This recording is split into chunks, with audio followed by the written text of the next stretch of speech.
Hey everyone, it's Amy and welcome back to my channel. It has been a hot minute since I brought you guys a decluttering video, and I'm sorry because I know so many of you love them. I love them. We just all really enjoy them, but since I'm in Bahrain right now, I really don't have that much stuff.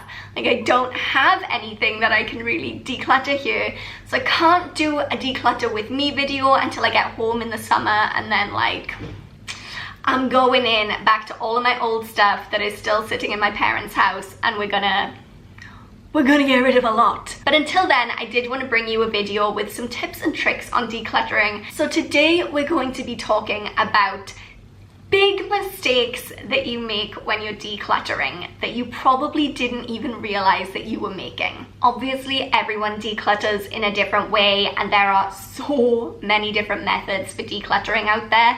And I'm not gonna say there's a right way and a wrong way to declutter, but there's a wrong way to declutter. So today I'm bringing you my top 7 mistakes to avoid when you're decluttering to make things go as smooth as possible. If you guys enjoy these kinds of videos, I'll link my decluttering playlist down below so you can go and check it out.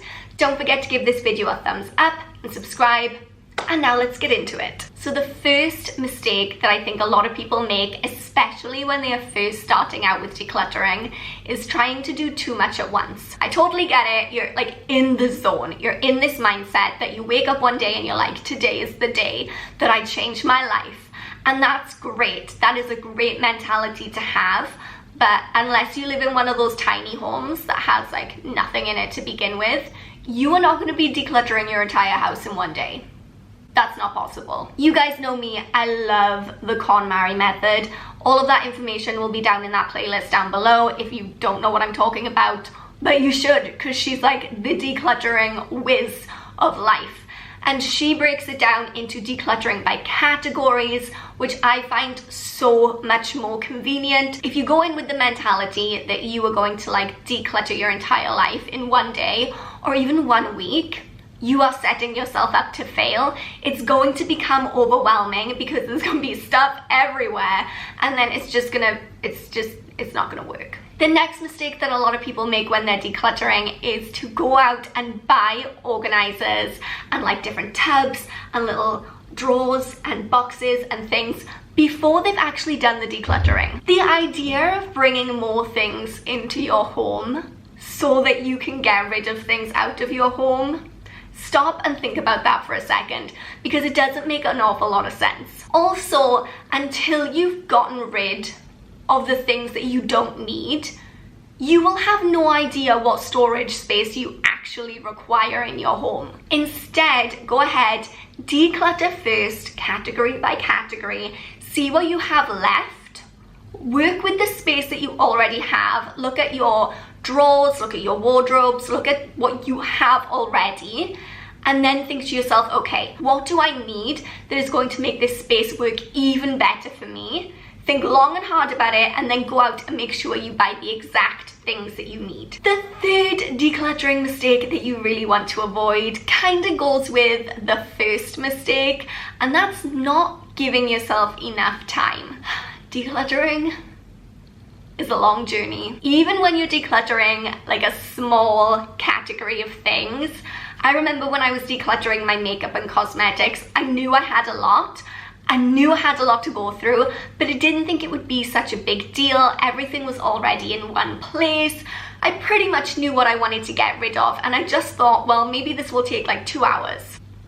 No, it took like all day. However much time you think you're going to need to declutter a specific area or category, maybe like times that by 3 or 4 and set aside that much time. The fourth mistake that a lot of people make when decluttering is a big one. It's keeping things for too long after you've decided to get rid of them. So if you set aside all of the stuff that you don't want to keep, put it into a donate pile, maybe put it into some little bags or into some little boxes and think, wow, I'm getting rid of so much stuff.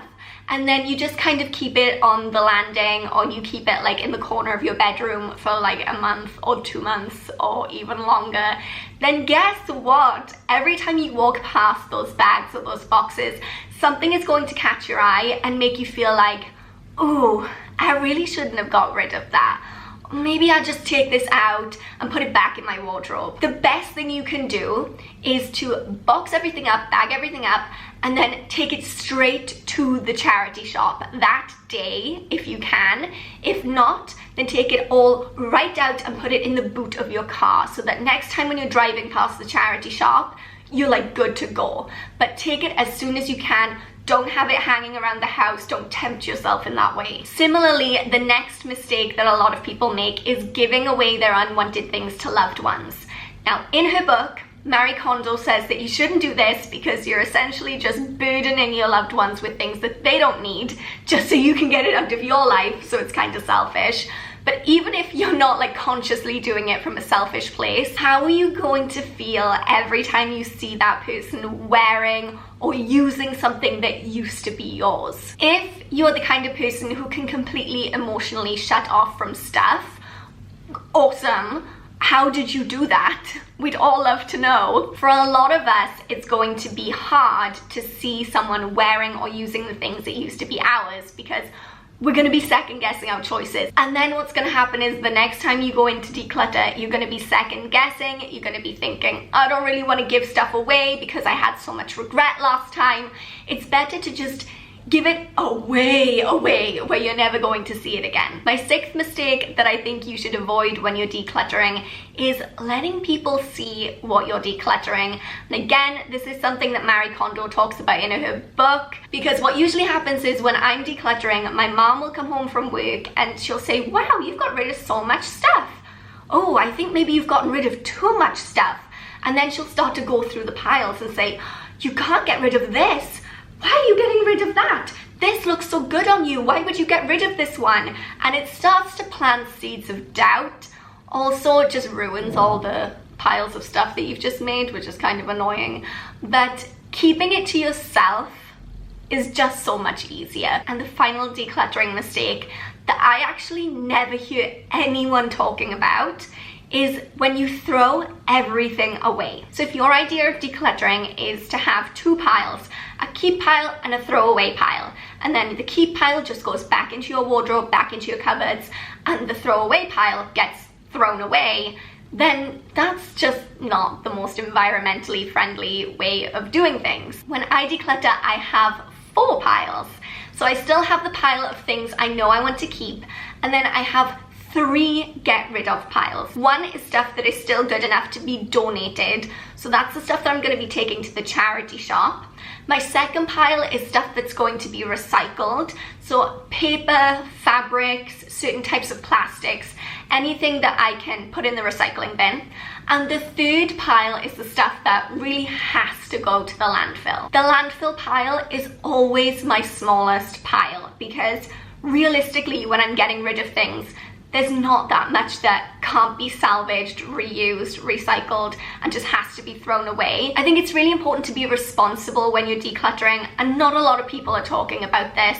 At the end of the day, throwing and dumping a bunch of stuff into the landfill, it's just not a good thing to do. Okay, those were all of my decluttering mistakes that you should avoid next time you're decluttering.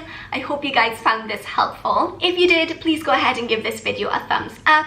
Subscribe, do the things. I would love to hear in the comments down below how you guys are getting on with your decluttering journeys. What are things that you find easy and what are things that you find difficult? Because that's different for all of us, and maybe we can get a bit of a conversation going down in the comment section and really help each other out. Until next time, thank you guys so much for watching. I love you all so much, and I will see you all soon.